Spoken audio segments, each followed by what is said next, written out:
video di salat tahajud atau tarawih. Assalamualaikum.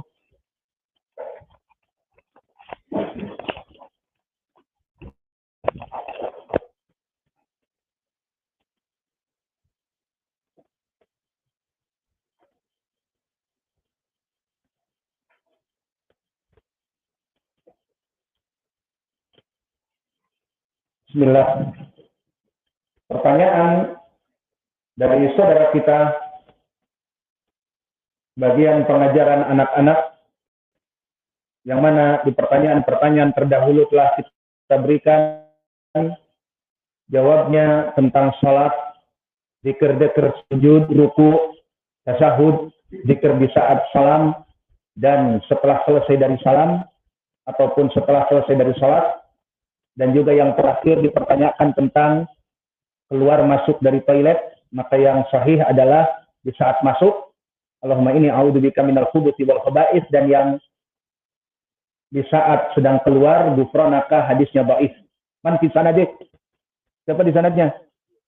Yusuf Ibnu Abi Burdah. Ahsantum. Masya Allah. Hakada. Murid-murid yang diberikan taufik oleh Allah mengetahui hadis ini dhaif. Sanadnya siapa? Sehingga tidak taklid. Hadis ini dhaif. Hadis ini dihasankan Al-Albani, kamu mendhaifkannya. Tidak seperti itu. Dhaif. Siapa di sanadnya? Yusuf Ibnu Abi Burdah. Dia majhulul hal. Sekarang pertanyaan tentang permasalahan kunut al-witr. Dan di sini penanya menyebutkan mohon diajarkan ataupun dijelaskan tentang kunut al-witr. Maka penanya di sini seakan-akan dengan menyebutkan kunut al-witr ingin membedakan dengan kunut-kunut yang lainnya. Seperti kunut an-nazilah ataupun kunut al-fajr dan sebagainya. Maka kita jawab barakallahu fikum, sebelum kita menjelaskan tentang disyariatkannya doa zikir kunutul witr, dari pertanyaan tadi, kunutul witr, maka min babil faidah, di dalam fikih, di dalam syariat ini, lafaz kunut itu dimutlakkan kepada 3 perkara. Kunut maknanya adalah doa. Dan di sana ada 3 perkara itu. Pertama, kunut an-nazilah. Dan yang kedua, kunut setiap fajar. Seperti di masjid-masjid yang awam, yang kita lihat, maka mereka melaksanakan kunut setiap salat fajar. Dan yang ketiga, kunutul witr. Maka adapun yang pertama, kunut an-nazilah. Apa itu maknanya? Maknanya an-nazilah adalah as-syadidah min asyada'id dahr. Di saat terjadi perkara yang sangat keras. Maka kunut nazilah maknanya adalah kunut ataupun doa setelah ruku di dalam sholat, yang sholatnya itu sholat bisa jadi wajib, baik sholatul fajr, zuhur, asr ataupun maghrib, lidaf'i amrin nazala bil muslimin, untuk menolak bala dari perkara yang terjadi pada kaum muslimin. Maka hukumnya bagaimana kunut nazilah ini, dan ini bukan permasalahan dari yang ditanyakan. Kita memberikan faidah sekarang. Kunut itu macam-macam. Pertama, kunut nazilah. Hukumnya sunnah. Dengan syarat adanya kejadian yang menimpa kaum muslimin. Seperti kami ingat dulu di saat sekitar 1 bulan kita diperintah oleh MUI dan yang lainnya, dan kita laksanakan taat kepada pemerintah di saat kelompok orang-orang Burma. Ingat, mereka melaksanakan genosid dan mengusir dari kaum muslimin, Rohingya. Ingat. Maka difatwakan oleh MUI melaksanakan kunut, iya atau tidak? Dan kami pun melaksanakan kunut sekitar 30 hari. Waktu itu kami di Muara Bungo. Maka di sini hukumnya sunnah. Di saat terjadi peristiwa yang mengenaskan bagi kaum muslimin seperti genosid. Genosid maknanya membumi hanguskan kaum muslimin dalam suatu negeri seperti di Bosnia, yang meninggal sekitar puluhan ribu kaum muslimin dibantai oleh Serbia.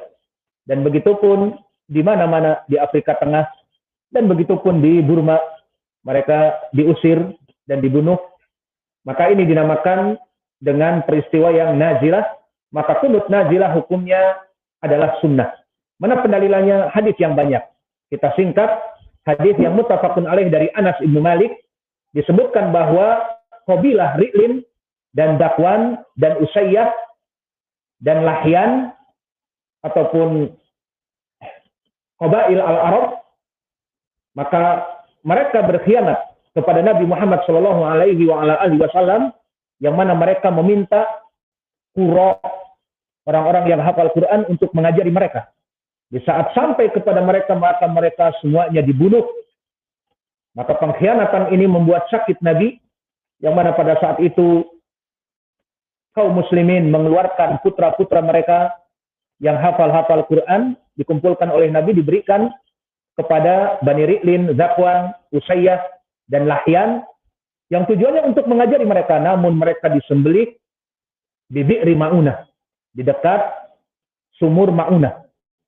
Maka dalam keadaan marah dan sedih, akhirnya Nabi Muhammad SAW, kata Anas, qanata syahran yad'u fi subh wa fi zuhur wa fil maghrib wal asr wal isya ala ahya min ahya'il arab ala Ri'lin wa Dakwan wa Usayyah wa Bani Lahyan.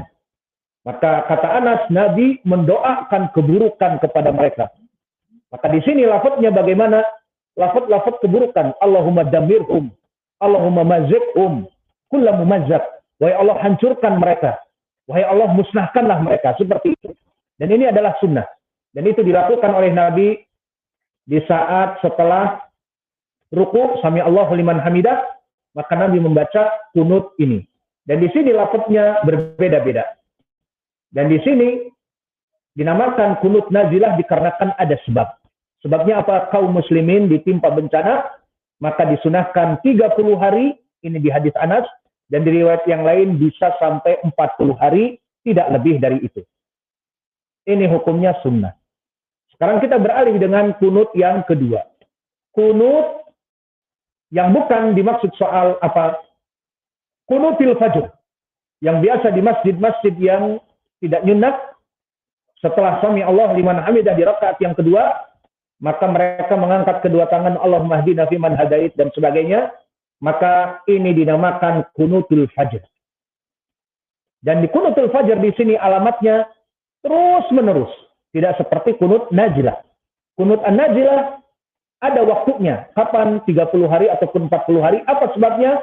Kaum muslimin dalam keadaan bencana, dalam keadaan genosid, dihancur, luluh lantakkan, dibunuh di mana-mana.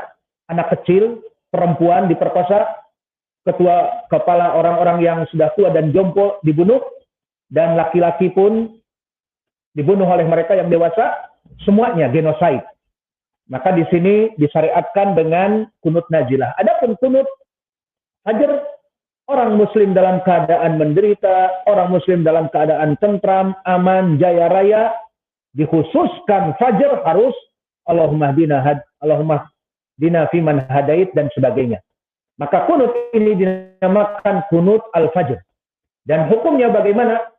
Untuk hukum dari kunut al-fajr, maka di antara para ulama yang mengatakan tentang karahiyah, tentang kemakruhan, dan bahkan di antara mereka menyebutkan bid'ah minal muhdatsat, dari perkara-perkara yang bid'ah. Maka dinukilkan oleh Ibnu Rushd bahwa berkata Imam Asy-Syafi'i bahwa Imam Abu Hanifah mengatakan la yajuz al-qunut fi salat subuh. Tidak boleh melaksanakan kunut salat subuh terus-menerus. Dan begitu pun dinukilkan dari Abu Hanifah anal kunuta fil fajr bid'ah. Kunut fajar itu dalam keadaan terus-menerus bid'ah, tidak ada dalilnya. Dan berpendapat juga Imam Ahmad dan pengikutnya Al-Hanabilah, hukumnya makruh, ditinggalkan, dibenci. Maka yang rajih kunut nazilah, kunut fajar yang terus-menerus bukan kunut nazilah yang pertama, tapi kunut yang fajar terus menerus, maka hukumnya yang rajih adalah tidak ada sunnahnya. Bahkan bisa masuk kepada perkara yang muhdatsat, perkara yang diada-adakan, dan perkara yang bid'ah. Mana pendalilannya? Pendalilan mereka yang mengatakan kunut al-fajr, maka dia itu beristidlal dengan hadis yang diriwayatkan oleh Imam Abi Daud, yang mana di dalam hadis ini diriwayatkan oleh Imam At-Tirmidzi dan juga Imam Ahmad,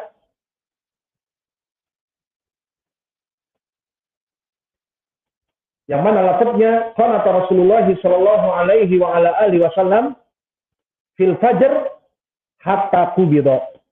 Maka Nabi Muhammad sallallahu alaihi wa ala alihi wasallam itu melaksanakan salat kunut al-fajr, maksudnya salat fajar, kemudian melaksanakan kunut di setiap harinya sampai dia meninggal.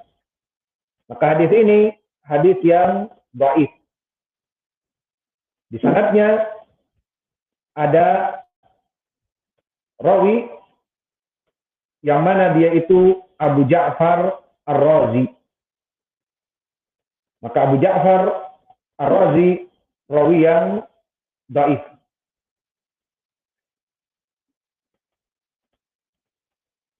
Yang mana dia sayyi'ul hifdz, hafalannya rusak.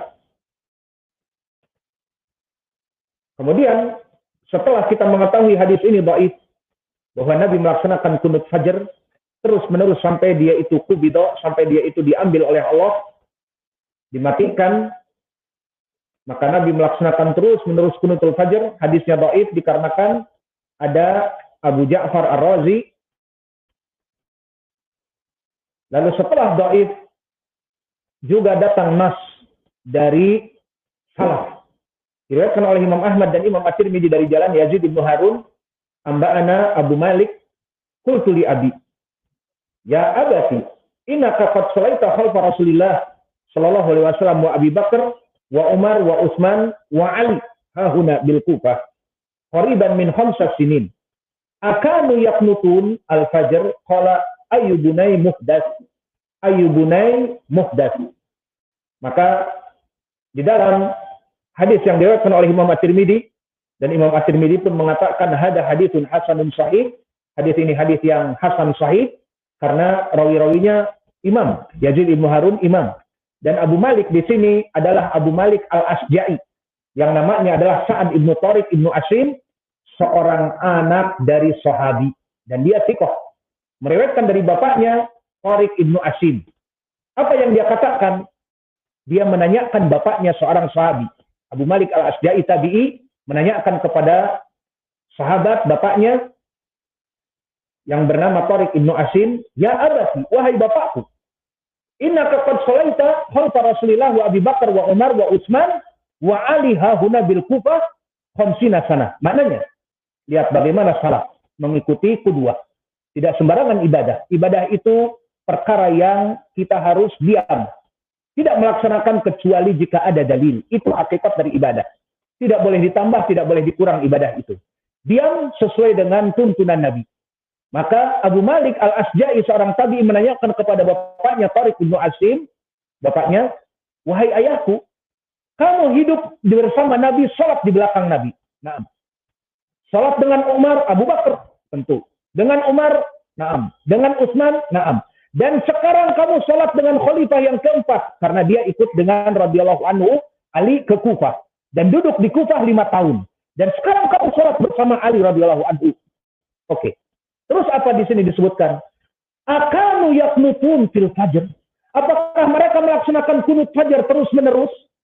Apa jawab sahabi ini yang hidup bersama Nabi, salat di belakang Abu Bakar setelah Nabi, setelah meninggal Abu Bakar salat dengan Umar, setelah meninggal Umar salat di belakang Utsman, kemudian selama hidupnya duduk bersama Ali radhiyallahu anhu di Kufah. Dia ditanya, apakah dulu Nabi berserta 4 khulafa ar-rasyidin melaksanakan kunut fajar? Apa jawab sahabi yang agung ini? ayyubunai muhdas.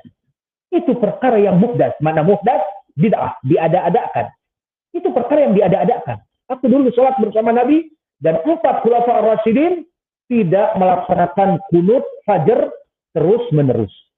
Maka ini nas dari mereka orang-orang yang mengatakan kunut fajar itu adalah muhdas, dan dari para ulama yang kami dengar seperti Syekh kami Mukbil di pertanyaannya yang banyak, ya Syekh bagaimana hukum kunut al-fajr? Dikatakan oleh Syekh dalil mereka di Sunan Abi Daud dari Anas bahwa Nabi melaksanakan kunut fajar setiap fajar sampai mati, maka sanadnya dhaif kata Syekh. Di sanadnya tadi ada siapa? Abu Ja'far Ar-Razi. Begitu hafal. Ada sanadnya Abu Ja'far Ar-Razi berarti dhaif. Maka kita nasihati saudara-saudara kita yang melaksanakan kunut fajar, mana dalilnya? Mereka kalau terbuka, walau alam nggak tahu. Kita kasih faedah, sanadnya dhaif. Kalau tidak, itu sudah dari turun-temurun dan sebagainya, itu sudah di atmosfer lain. Atmosfer kita mengikuti sunnah, bukan mengikuti kakek nenek moyang kita. Hasil, di sini sanadnya dhaif. Ada Abu Ja'far Ar-Razi, kemudian nas yang kedua, disebutkan oleh Tariq Ibnu Asim, seorang sahabi yang sholat di belakang Nabi dan para khulafa ar-rasyidin, tidak melaksanakan kunut fajar dan mengatakan kepada anaknya, ayyu bunai muhdis, wahai anakku, ini adalah perkara yang bid'ah, diada-adakan. Maka itu yang kami dengar berulang-ulang dari Syekh kami Mukbil, bahwa kunut fajar adalah bid'ah, dan ini sesuai dengan ucapan sahabat. Kemudian kita masuk kepada permasalahan yang dipertanyakan di sini. Apa itu permasalahan kunut witir? Maka ketahuilah ya ibadah Allah tentang permasalahan kunutul witir, maka dia adalah sunnah. Yang mana pendalilannya? Hadis yang diriwayatkan oleh Al-Hasan Ibnu Ali. Siapa Hasan Ibnu Ali? Hasan anaknya Ali radhiyallahu anhu. Hadisnya dikeluarkan oleh Imam Abi Dawud dan Ibnu Majah, Imam Ad-Darimi, Abu Ya'la dan Ibnu Jarud di kitabnya Al-Muntaqa, dan Ibnu Khuzaimah di sahihnya. Semuanya bertumpu sanadnya kepada Abu Ishaq As-Sabi'i, seorang imam. An Buraid ibni Abi Maryam, an Abil Hawra, qala Al-Hasan ibnu Ali, alamani Rasulullah sallallahu alaihi wasallam kalimat aquluhunna fi kunutil witr. Maka kata Al-Hasan ibnu Ali, aku diajari Nabi Muhammad sallallahu alaihi wasallam agar aku menyebutkannya di kunutil witr. Apa itu lafadznya? Allahumma hdina fiman hadait, wa afina fiman afait, wa tawallana fiman tawallait, wa barik lana fima a'tait. Ini lafaz seperti itu. Ada tambahan dan ada pengurangan. Yang jelas ini asal dari doa zikr yang ditanyakan tentang kunut al-witr. Maka kunut al-witr ini hukumnya sunnah, dan zikr yang ditanyakan ini adalah zikr yang sahih. Maka sanad ini semua rijalnya thiqat, kecuali As-Sabi'i, dan dia adalah Abu Ishaq mudallis dan meriwayatkan dengan anak-anak. Namun telah diikuti oleh anaknya yang bernama Yunus ibnu Abi Ishaq, seperti diriwayatkan oleh Imam Ahmad dan Imam Tabrani, dan yang lainnya dari jalan Yunus ibnu Abi Ishaq dari bapaknya, dari Yunus ibnu Abi Ishaq langsung dari Buraid ibnu Abi Maryam, dari Abil Hawra, dari Al-Hasan ibnu Ali. Nabi mengajariku doa untuk melaksanakan kunut al-witr. Maka inilah yang menjadikan landasan bagi kita tentang permasalahan kunutul witr. Maka hadis ini telah disahihkan oleh para ulama, seperti Abu Isa At-Tirmidzi mengatakan hada hadisun hasan. Hadis ini adalah hadis yang hasan dan telah disahihkan oleh Al-Iraqi di Takhrij Ahadits Al-Ihya, dan juga oleh Imam An-Nawawi mensahihkan hadis ini di kitabnya Al-Majmu', dan juga Al-Busiri di dalam kitabnya Ithaful Khairah Al-Mahrah, dan begitupun Ibnul Mulakkin, dan begitupun dari para muhaddisin di era now, maka telah disahihkan hadis ini oleh Syekh Al-Albani dan juga oleh Syekh kami Muqbil Al-Wadi'i, yang keduanya imam muhaddis di era now, di zaman now, telah mensahihkan pula hadis ini. Maka hadis ini adalah hadis yang sahih dengan jalan yang kami sebutkan tadi. Jalan yang pertama ada siapa? Abu Ishaq As-Sabi'i yang mudallis, namun diikuti oleh anaknya Yunus Ibnu Abi Ishaq, dan Yunus Ibnu Abi Ishaq adalah rawi yang thiqah. Maka zikir dari doa kunutul witr yang kita haruskan atau akan kita masukkan nanti kepada kumpulan doa witr ataupun kumpulan doa-doa yang sahih yang akan dihafal dan diajarkan nanti kepada anak-anak Allahumma sama. Di riwayat ada dong yang ku dan ada yang kami. Namun lebih baik Allahumma hdina, karena doa ini nanti di saat dibacakan oleh imam di saat salat tarawih dengan suara yang tinggi, maka lebih baik berdoa untuk semua. Maka boleh nanti kita hafal dengan domir nahnu. Maka kita jawab dari soal ini, apa lafaz yang sahih? Allahumma hdina fiman hadait, wa afina fiman afait, wa tawallana fiman tawalait, wa barik lana fima a'tait, wa qina syarra ma qadait, fa innaka taqdi wa la yuqda 'alaik, innahu la yadhillu man walait, tabarakta rabbana wa ta'alait. Ini hadis yang sahih dari Al-Hasan Ibnu Ali. Dan begitu pun datang di riwayat yang lain dari Ibnu Abbas dan Muhammad Ibnu Ali, meriwayatkan dari Nabi Muhammad SAW dulu dia melaksanakan kunut fi witri lail, pada witir malam, dengan kalimat Allahumma hdini fiman hadait. Ini yang riwayat dengan domir ku.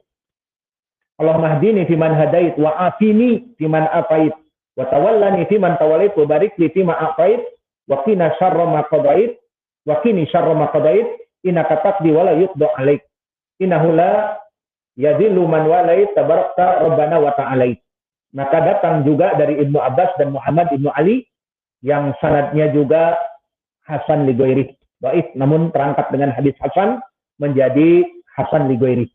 Maka kesimpulannya, kunut witr hadisnya sahih. Datang dari Ali, datang dari Hasan Ibnu Ali, dikeluarkan Ashabus Sunan, dan datang dari Ibnu Abbas dan Muhammad Ibnu Ali. Maka dari sini kita melafazkan dan menghafal insya Allah doa di saat kunut al-witr. Adapun doa ini dipakai di kunut al-fajr, hukumnya apa tadi? Bid'ah. Tidak ada kunut fajr di dalam syariat Islam. Dan begitu pun di kunut nazilah, doa ini bisa dipakai atau tidak, yang rajih tidak dipakai. Karena di kunut nazilah bukan lafaz-lafaz seperti ini. Di kunut nazilah kita mendoakan keburukan kepada orang-orang kafir. Sehingga maknanya pun tidak seperti ini. Maka inilah yang bisa kita berikan dari pertanyaan bagaimana dengan lafaz kunutul witr. Maka dia seperti kami sebutkan, ada dengan domir nahnu dan ada dengan domir yang berkesendirian. Adapun dari segi makna, maka mungkin telah banyak mengetahui Allahumma hdina fiman hadait. Wahai Allah, berikanlah petunjuk kepada kami seperti orang-orang yang Engkau berikan petunjuk kepadanya. Wa afini fiman afait, dan sembuhkanlah kami. Wa afina, kita ingin domir yang jamak. Wa afina fiman afait, dan sembuhkanlah kami. Berikanlah kesehatan kepada kami seperti orang-orang yang Engkau berikan kesehatan. Wa tawallani fiman tawallait, wa barik li fima a'tait, wa qina syarra ma qadait. Maka lafaz-lafaz ini sudah ma'ruf dan sudah dihafal. untuk mempersingkat waktu, maka inilah yang dipersilahkan kepada para santri untuk menghafalnya. Wa naktafi ila huna wa jazakumullahu khairan wa barakallahu fi ilmikum. Subhanakallahumma bihamdika asyhadu an